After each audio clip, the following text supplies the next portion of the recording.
예, 우리 같이 인사 나누겠습니다. 일주일 동안 수고하셨습니다. 은혜 받고 돌아갑시다. 네, 이 시간에는 사무엘상 4장 1절부터 11절 말씀까지 읽었습니다.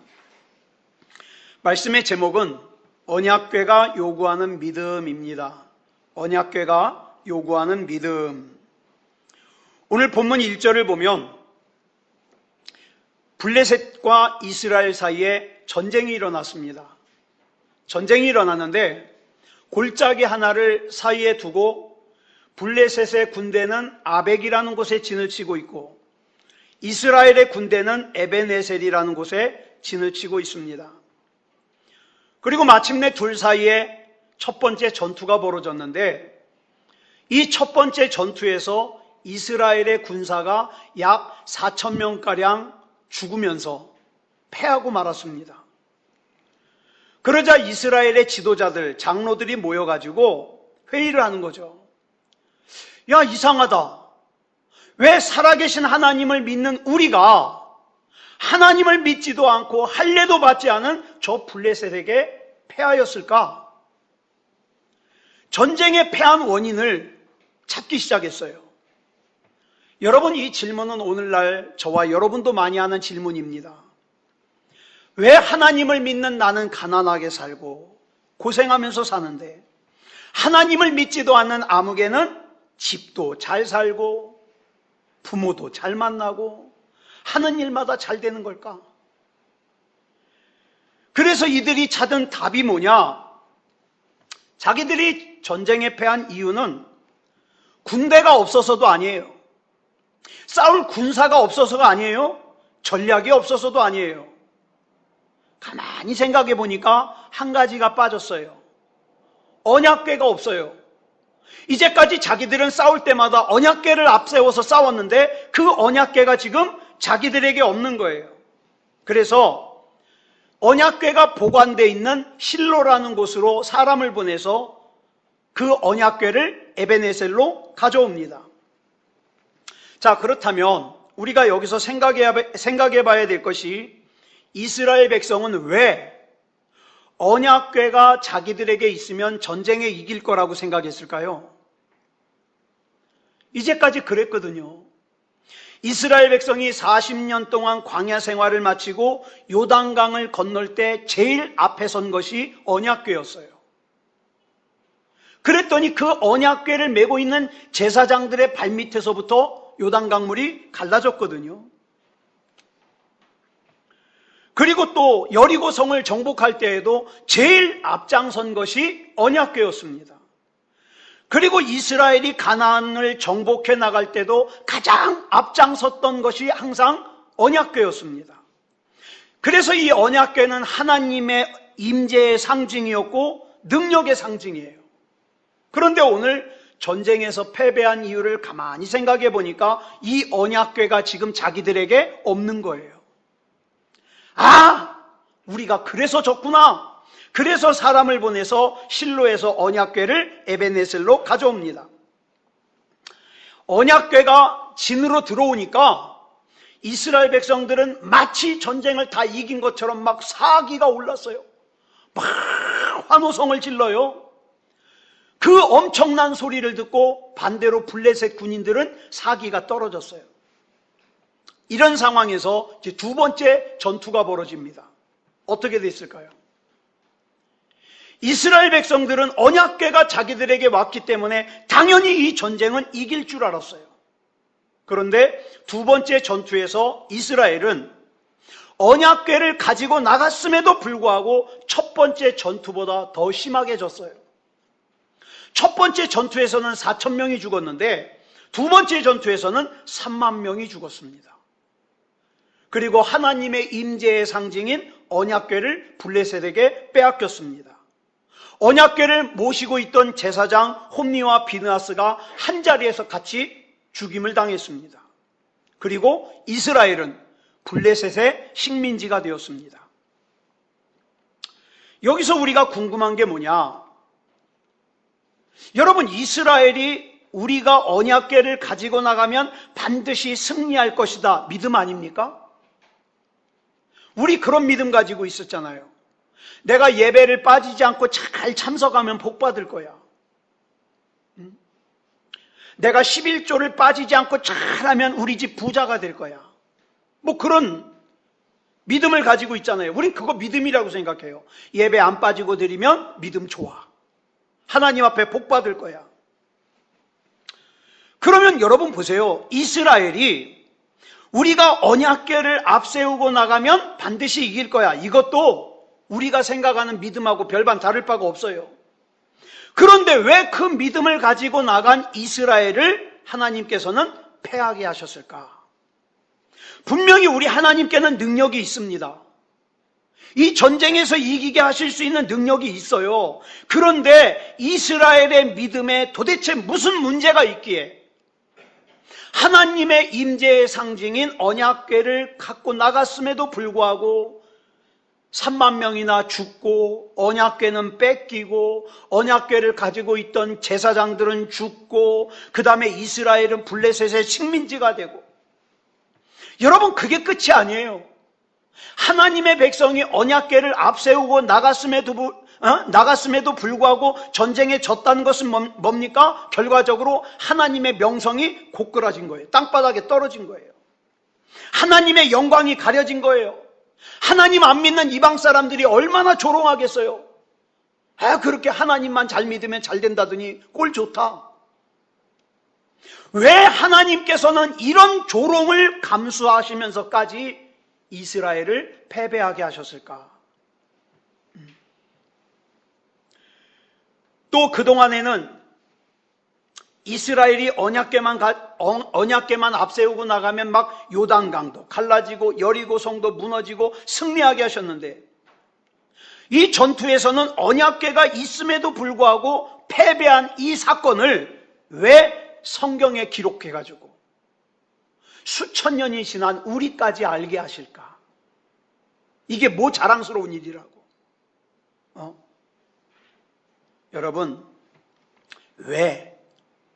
하나님은 왜 이 이야기를 성경에 기록하게 하셨고 이걸 왜 우리가 알기를 원하실까? 이걸 알기 위해서는 이 당시의 시대적인 배경을 알아야 돼요. 이 당시는 누가 다스리던 시대냐? 사사가 다스리던 사사시대입니다.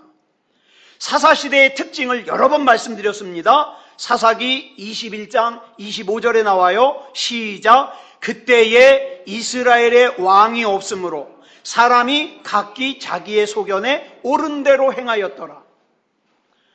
이미 하나님께서 이스라엘의 왕이지만 이스라엘이 하나님이 자기의 왕이신 것을 거절했어요. 그러니까 하나님이 왕이 아니에요. 그렇다고 사람이 왕도 아니에요. 왕이 없어요. 그래서 그때에 이스라엘의 왕이 없다. 즉 왕이신 하나님의 통치를 받는 것을 거부하고 각각 자기 소견에 옳은 대로 자기 마음대로 사는 시대가 언제냐? 사사시대입니다. 근데 문제는 그런 사사시대에도 하나님께 제사는 잘 드렸다는 거예요. 즉 예배는 빠지지 않고 열심히 드렸어요. 그리고 사는 것은 자기 마음대로 살았어요. 다시 말해서 경건의 모양은 있지만 경건의 능력은 일찌감치 사라져버린 시대, 이게 사사시대입니다. 종교적인 형식은 있지만 마땅히 그 가운데 가지고 있어야 될 하나님과의 친밀한 관계는 이미 사라져버린 시대, 이게 사사시대예요. 그래서 하나님께서는 더 이상 이스라엘과 대화할 수 없는 그 정도로 타락해버렸어요. 그런데도 여전히 제사는 드렸어요. 여전히 예배는 드렸어요. 그리고 자기가 할 것은 다 했다고 생각했어요. 그런데 여러분, 호세아서 6장 6절 말씀해 보면 하나님께서 뭐라고 말씀하셨죠? 시작. 나는 인애를 원하고 제사를 원하지 아니하며 번제보다 하나님을 아는 것을 원하노라.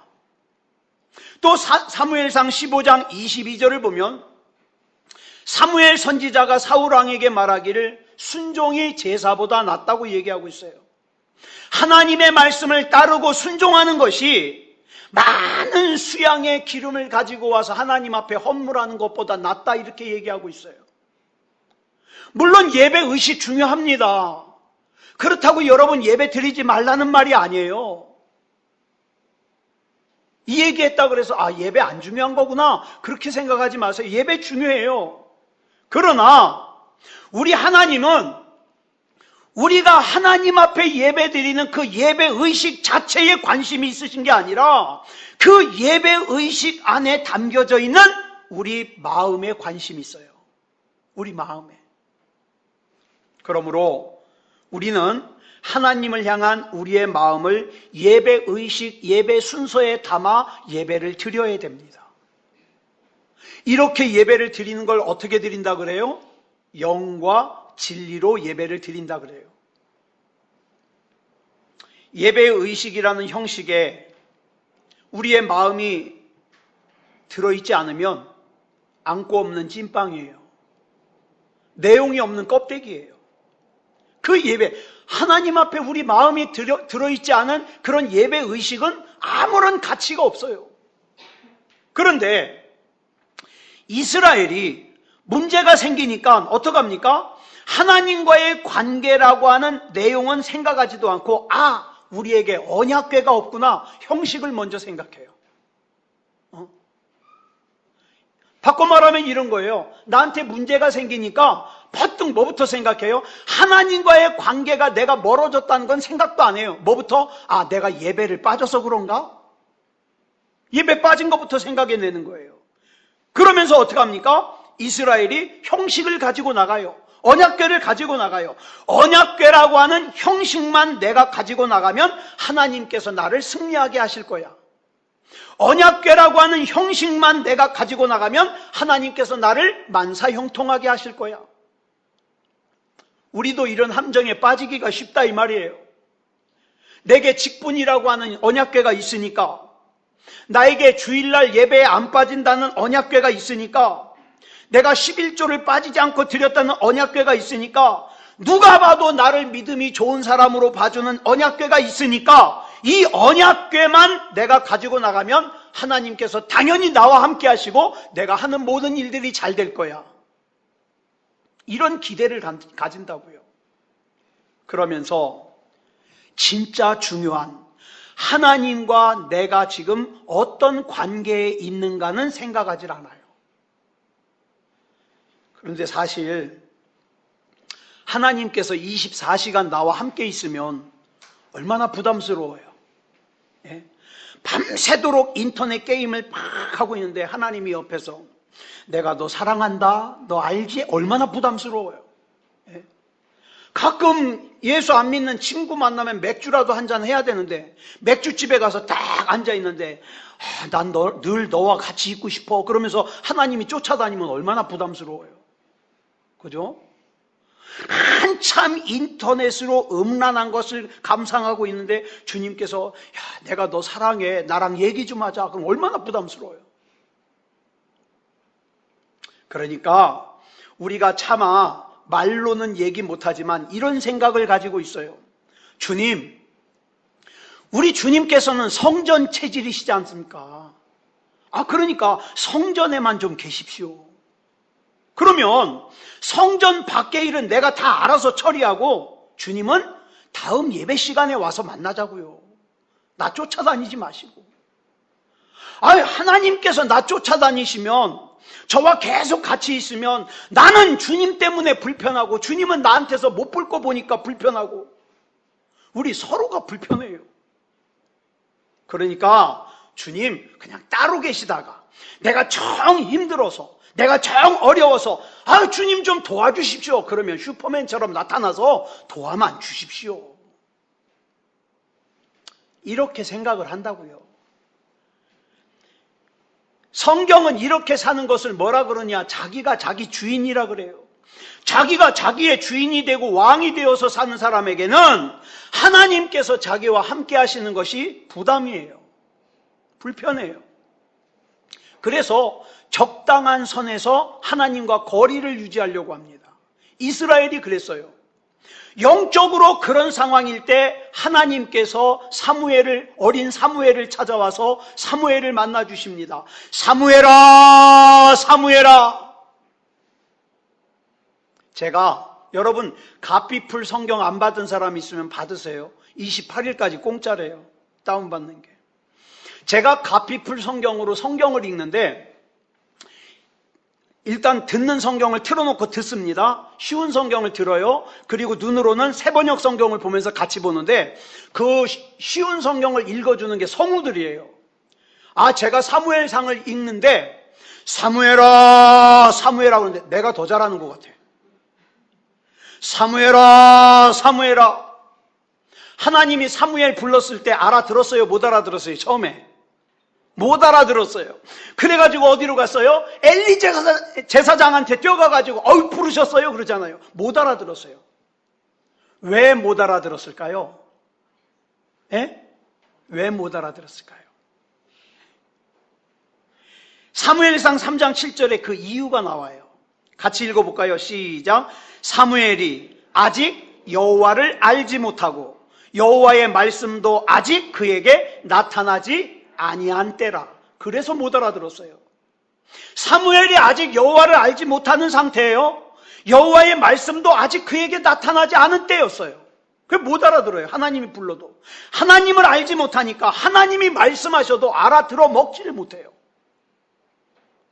그런데 이렇게 하나님께서 사무엘을 부르실 때가 사무엘이 어디서 살 때예요? 어디서 살았어요? 사무엘이 성전에서 살았어요. 사무엘은 엄마 한나가 사무엘 젖대자마자 성전에다 데려다 놨어요. 성전에서 자랐어요. 성전에서 살았어요. 자, 그런데 보세요. 비록 몸은 성전에서 살았지만 하나님을 알지 못했어요. 비록 몸은 성전에서 살았지만 하나님을 만나지 못했어요. 비록 몸은 성전에서 살았지만 하나님의 음성을 듣지 못했어요. 비록 몸은 성전에서 살았지만 하나님과 교제하지 못했어요. 이게 계속되면 어떻게 되는지 아십니까? 자기 마음대로 살아도 되는 줄 알아요. 여러분 하나님 아십니까? 여러분 하나님 만나셨어요? 하나님 음성 들으셨습니까? 만약 이런 하나님과의 만남이 없다면 어쩌면 오늘 들으시는 말씀도 여러분에게 성경 지식 하나를 더 얹어줄 수는 있을지 모르지만 하나님의 음성은 못 들어요. 사무엘처럼. 그런데 이렇게 영적으로 어려울 때에 하나님께서 사무엘을 만나주십니다. 그리고 사무엘을 통하여 이스라엘 전체에 하나님의 놀라운 능력을 행하십니다. 자, 사무엘상 3장 19절부터 20절까지 보겠습니다. 시작. 사무엘이 자라매 여호와께서 그와 함께 계셔서, 여기 보니까 하나님께서 사무엘을 불러주신 후, 즉 사무엘이 하나님의 음성을 들은 이후 사무엘이 자라면서 누구와 함께 있어요? 하나님과 함께 있어요. 하나님과. 그러자 그 결과가, 사무엘이 하나님과 함께 있으니까 결과가 두 가지로 나타나요. 첫째 결과가 뭐냐? 시작. 그의 말이 하나도 땅에 떨어지지 않게 하시니. 사무엘이 하는 말이 하나도 땅에 떨어지질 않았어요. 여기서 사무엘의 말이 하나도 땅에 떨어지지 않았다는 게 무슨 뜻이에요? 사무엘이 하는 말 중에 빈말이 하나도 없어요. 하나도 어긋나지 않고 하나님께서 다 이루셔요.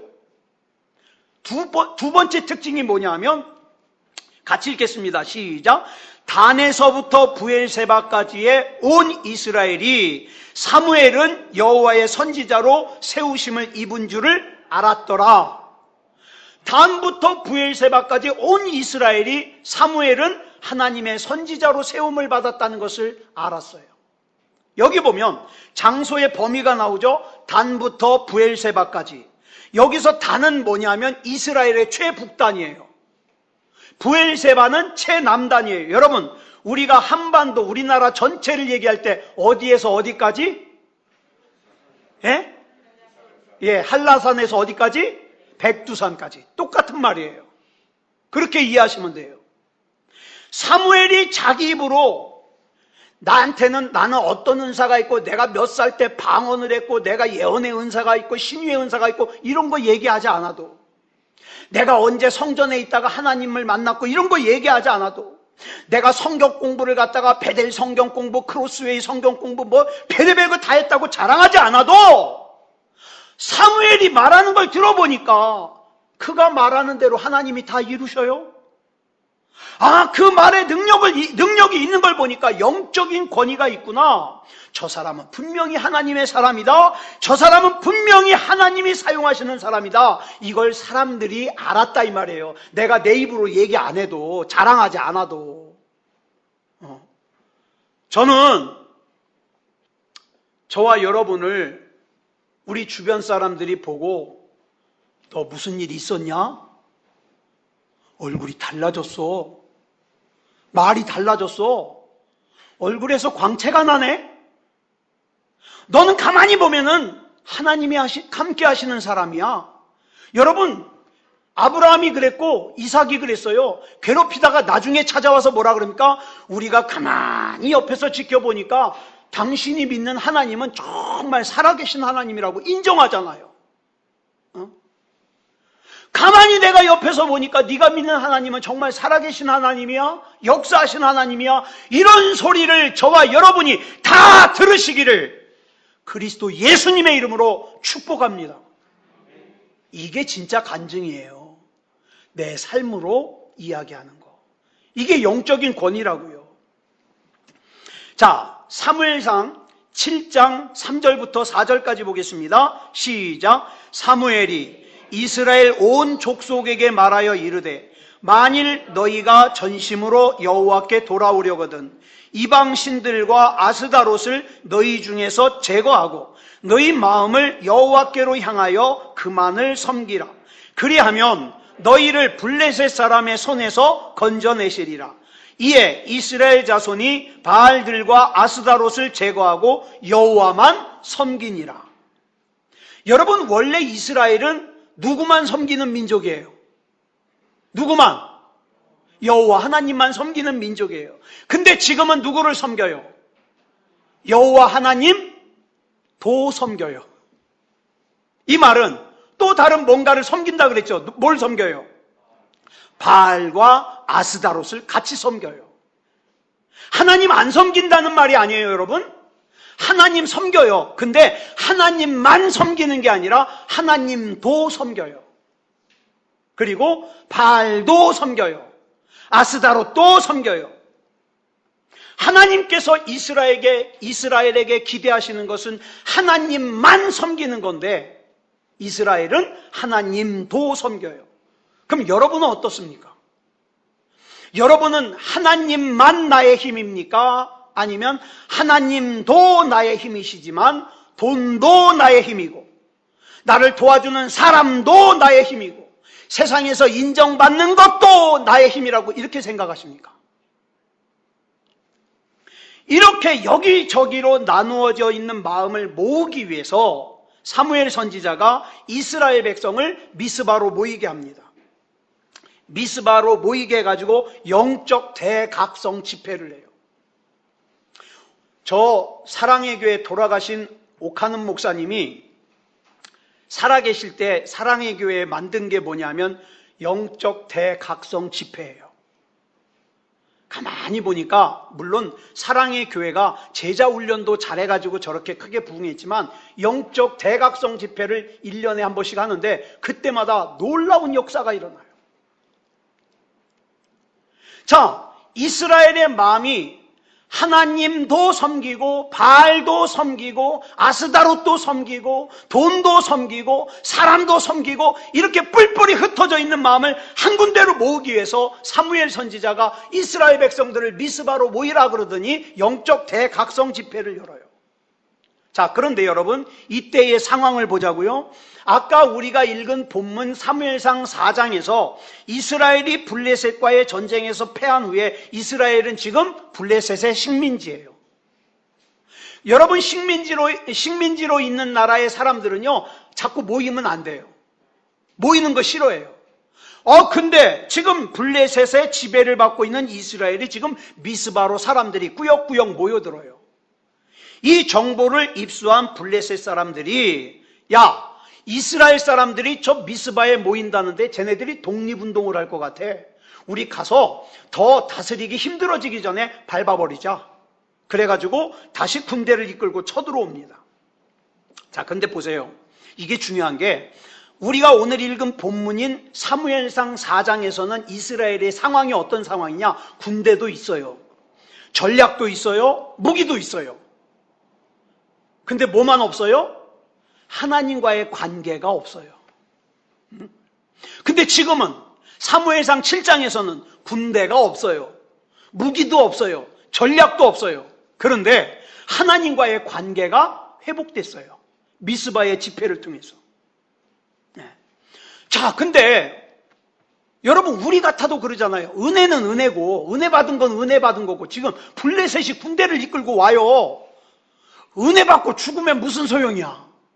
저 블레셋에게 맞아 죽으면. 그래가지고 사무엘 선지자에게 아이고 우리가 죽게 생겼으니까 기도해 주십시오. 하나님께 기도해 주십시오. 그래요. 그래서 사무엘 선지자가 이스라엘을 위해서 기도합니다.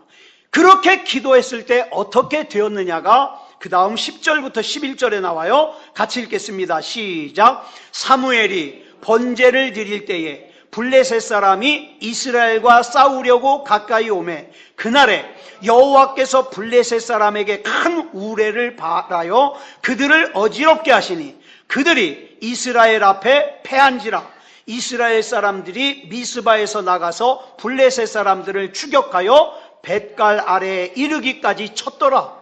아멘. 사무엘이 기도하니까 하나님께서 능력을 행하셔서 블레셋 군대를 패배하게 하십니다. 그래서 그 후에 어떻게 됐죠? 그 다음 내용이 아주 놀라워요. 자, 12절 볼까요? 이어지는 12절 시작. 사무엘이 돌을 취하여 미스바와 센 사이에 세워 이르되 여호와께서 여기까지 우리를 도우셨다 하고 그 이름을 에베네셀이라 하니라. 사무엘이 여기까지 우리를 도우셨다 그래서 돌을 세운 곳이 어디라고요? 에베네셀. 자, 보세요. 아까 우리가 읽은 오늘의 본문인 사무엘상 4장 1절에서 언약궤를 가지고 나갔음에도 불구하고 이스라엘이 패배한 곳이 어디예요? 에베네셀이에요. 에베네셀. 이때에는 어때요? 언약궤도 있어요. 군대도 있어요. 무기도 있어요. 전략도 있어요. 능력도 있었어요. 그런데 하나님과의 관계가 없었어요. 패배했어요. 그런데 사무엘상 7장에서는 언약궤도 없어요. 군대도 없어요. 무기도 없어요. 전략도 없어요. 단지 그 미스바에서 영적 대각성 집회를 하고 하나님과의 관계가 회복된 거 하나예요. 그랬더니 하나님께서 승리하게 하시더라. 사랑하는 여러분, 더 이상 어리석게 살지 마십시오. 나에게 돈이 조금 있으면, 나에게 도와줄 사람이 있으면, 내가 다니는 회사가, 내 통장에 있는 돈이, 적금이, 내가 배운 지식이 나를 책임져 줄 거야? 아니요. 그런 거 다 있었어도 하나님과의 관계가 무너져 있으니까 패배했어요. 그런데 하나님, 난 가진 게 없어요. 나는 배우지도 못했어요. 가진 것도 없어요. 능력도 없어요. 나를 도와줄 사람도 없어요. 그런데 나는 하나님과의 관계가 회복됐네요. 그러면 하나님께서 역사하십니다. 승리합니다. 자, 그 다음에 계속되는 사무엘상 7장 13절부터 14절까지 보겠습니다. 시작. 이에 블레셋 사람들이 굴복하여 다시는 이스라엘 지역 안에 들어오지 못하였으며 여호와의 손이 사무엘이 사는 날 동안에 블레셋 사람을 막으심에, 무슨 말입니까? 사무엘이 사는 날 동안에 블레셋 군대가 쳐들어오지 못했다. 계속 보겠습니다. 시작. 블레셋 사람들이 이스라엘에서 빼앗았던 성읍이, 이거 언제 뺏겼어요? 사무엘상 4장에서 그때 뺏긴 거예요. 예? 하나님과의 관계가 무너졌을 때 그때 뺏긴 거예요. 계속 읽겠습니다. 시작. 에그론부터 가드까지 이스라엘에게 회복되니, 언제 회복된 거예요? 사무엘상 7장에서 하나님과의 관계가 회복되니까 뺏겼던 것도 되찾아왔어요. 그 다음 읽겠습니다. 시작. 이스라엘이 그 사방 지역을 블레셋 사람들의 손에서 도로 찾았고 또 이스라엘과 아모리 사람 사이에 평화가 있었더라. 아멘. 여기 보면 잘 보세요. 사무엘 한 사람이 하나님의 음성을 듣기 시작하고 하나님을 알아가고 하나님과의 관계가 회복되니까 그 하나님과의 관계를 통하여 누가 회복되더라? 이스라엘이 회복되더라. 여러분, 정말 여러분의 가정이 하나님 앞에 복받는 가정이 되고 싶으면 여러분 먼저 하나님의 음성 들으세요. 여러분 먼저 하나님과의 관계가 회복되세요. 그러면 여러분의 가정도 회복됩니다. 우리 교회도 회복됩니다. 이 나라 이 민족도 회복됩니다. 문제는 순종이에요. 제가 오래전에 어떤 목사님의 설교를 듣는데 그 목사님 말씀에 하나님의 말씀을 듣기만 하고 순종하지 않는 그리스도인을 뭐에다가 비유를 했냐? 작살 맞은 고래에다가 비유를 했어요. 여러분 고래 잡는 거 보셨습니까? 흰 고래 모비딕을 보면 작살 갖다가 이렇게 쏘기도 하고 이렇게 던지기도 하는데 고래를 향해서 작살을 갖다가 탁 쏘잖아요. 그러면 작살이 탁 날아가서 고래를 딱 맞아요. 그러면 고래가 좀 큽니까? 따끔하잖아요. 그럼 고래가 신경질이 나가지고 막 몸부림을 치면서 막 꼬리를 막 들었다가 막 파도를 일으켜요. 그리고서는 그 고래가요, 이 배를, 얼마나 이 고래가 큰지 배를 끌고 가요. 막 끌고 가요. 그러면은 이 배는요, 돛대도 다 내려놓고 노도 젓지 않고 그냥 놔둬라. 그 배는 그냥 끌려가는 거예요. 고래가 어디로 끌려가든지 그냥 끌려가요. 이 고래가 힘이 남아돌 때는 그렇게 배를 끌고 가는데 한참 자기 입맛대로 자기 생각대로 자기 소견에 오른 데서 살려고 용을 쓰다가 나중에 어떻게 됩니까? 점점 힘이 빠져요. 그러면 그 고래는 결국 피투성이가 되어서 질질 끌려오더라.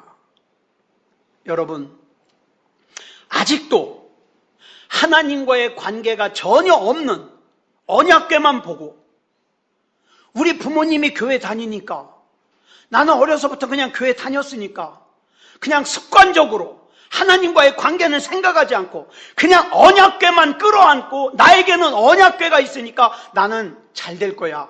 난 승리하는 삶을 살 수 있을 거야. 이렇게 생각하는 사람 혹시 있습니까? 또 하나님을 전혀 신뢰함이 없이 하나님 앞에 전혀 순종함이 없이 내가 지금 교회 다니고 있잖아. 내가 지금 교회 다니고 있는 이 언약궤만 끌어안고 내가 승리할 수 있을 거라고 생각합니까? 또 하나님의 임재가 전혀 없어요. 어린 사무엘이 비록 성전 안에서 살았지만 하나님을 만난 적이 없잖아요.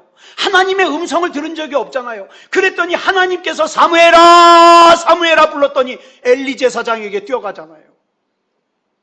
예? 이런 하나님의 임재가 없이 뭐만 자랑해요? 우리 집은 신앙생활 4대째야. 우리 집은 신앙생활 5대째야. 이런 것만 자랑하면서 나한테는 목사라고 하는 직분이 있으니까 나는 사람들이 나를 믿음 좋은 사람으로 봐주니까 나는 분명히 잘 살 거야. 이런 착각하는 사람이 있냐 이 말이에요.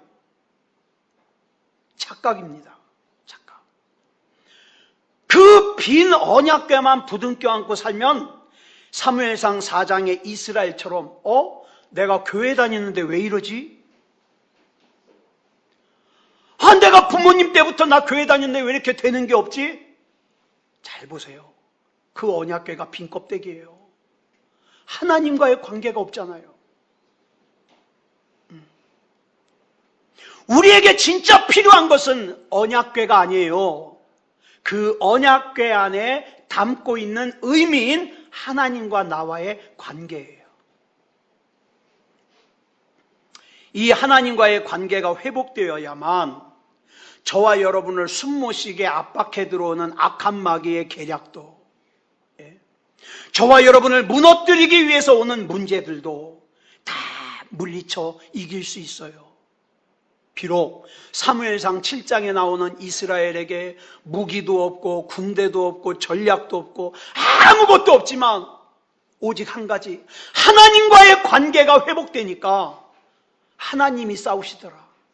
저는 저와 여러분이 잘나가지고 내가 가지고 있는 잘난 거 의지하는 인생보다 내가 가진 게 없기 때문에 하나님만 바라봐서 하나님께서 대신 싸우는 그런 저와 여러분이 되기를 그리스도 예수님의 이름으로 축복합니다.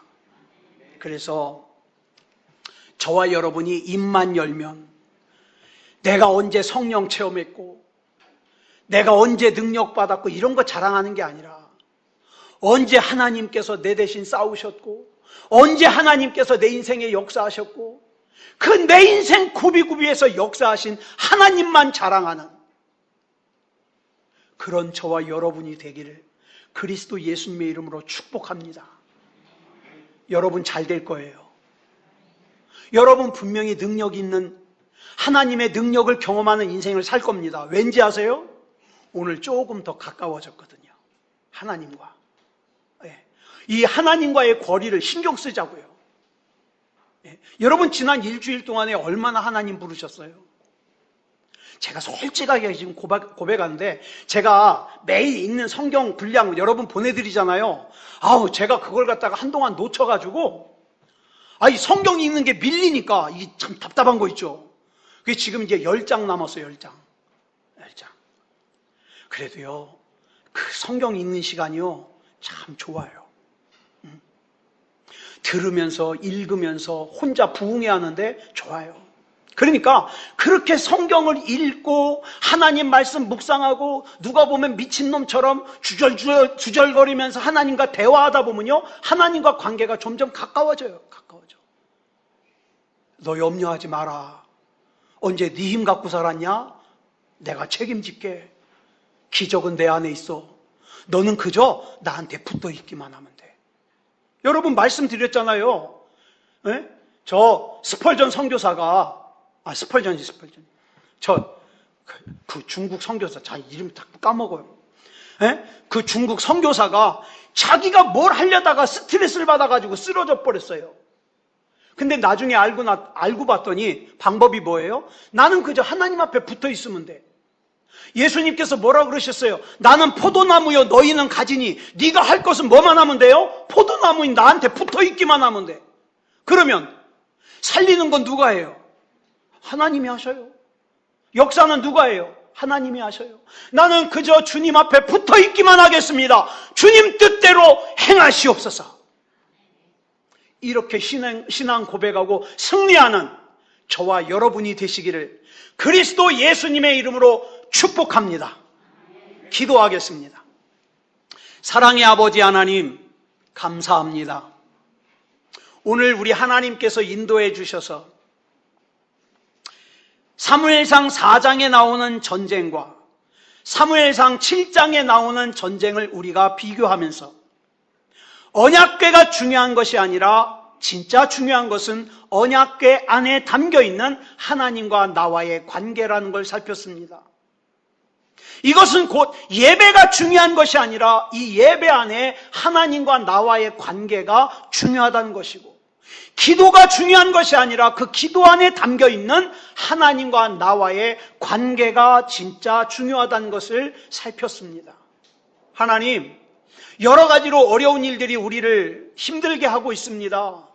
또 답답하게 할 때가 있습니다. 그러나 주님, 내 전략으로, 내 무기로, 내 군대로 싸우려고 하지 말게 하시고 다 내려놓고 하나님, 나 군대도 없습니다. 전략도 없습니다. 나 도와줄 사람도 없습니다. 그러나 어제보다 오늘 내가 하나님과 조금 더 가깝습니다. 하나님이 나 책임져 주시옵소서. 이렇게 신앙 고백하는 우리가 되게 해 주시옵소서. 우리 주님께서 붙잡아 주시고 책임져 주실 줄 믿사오며 그리스도 예수님의 이름으로 감사하며 기도드려 싸움나이다. 아멘.